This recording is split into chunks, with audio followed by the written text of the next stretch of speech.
Stress కూడా develop అయిపోతుంది దీంతో. అవును, దానివల్ల ఒక స్ట్రెస్ డెవలప్ అవుతుంది.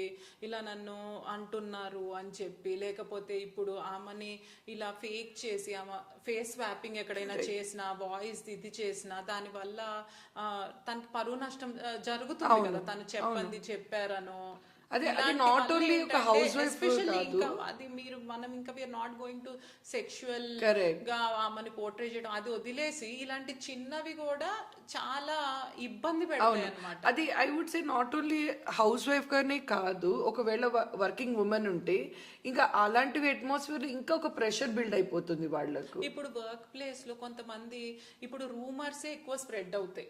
రూమర్స్ నే చాలా మంది నమ్ముతారు. సో అలాంటప్పుడు అంటే తెలియక అవే ఎక్కువ బాగా స్ప్రెడ్ అవుతాయి. నెగిటివిటీ అనేది తొందరగా స్ప్రెడ్ అవుతుంది.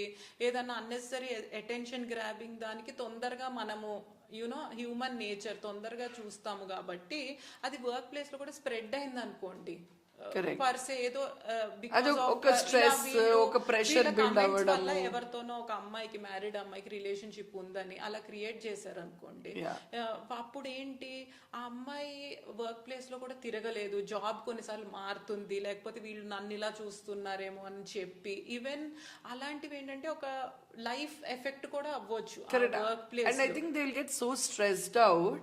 అండ్ అది ఒక వర్క్ ప్లేస్ లో ఇలాంటిది అయి ఉండొచ్చు. ఆ కంపెనీ గురించి తప్పుగా మాట్లాడుతుందా, ప్రాపగాండా చేస్తుందా అనేది వస్తే that company will not spare her కదా. వాళ్ళు అలాంటి నెగిటివిటీ ఎందుకు తీసుకోవాలి, నిజమా కాదా అని కూడా చూడకపోవచ్చు కొన్నిసార్లు. అరే మన కంపెనీ గురించి మన ఎంప్లాయీ మాట్లాడడం, ఇది ఎలా మన కంపెనీ ఇమేజ్, అలా తీసుకుని కూడా జాబ్స్ పోయే అవకాశం కూడా ఉంది.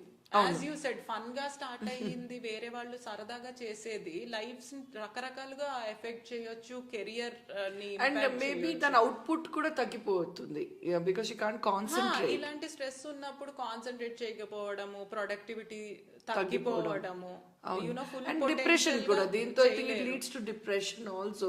ఒక ఐసోలేషన్, ఒక అట్మాస్ఫియర్ క్రియేట్ అయిపోతుంది. ఒక్కొక్కటి ఒకళ్ళు స్ట్రెస్ తీసుకుని బయటకు వస్తారు, ఒకళ్ళు ఫ్యామిలీ దీనిలో ఫ్యామిలీ సపోర్ట్ తీసుకుని బయటకు వస్తారు. They will fight against it, they will complaint, they will legal recourse తీసుకుని చాలా మంది వీటి నుంచి తప్పించుకున్న వాళ్ళు ఉన్నారు, ఖండించిన వాళ్ళు ఉన్నారు, శిక్షలు చాలా మందికి పడుతున్నాయి. But still it is continuing. అది ఒక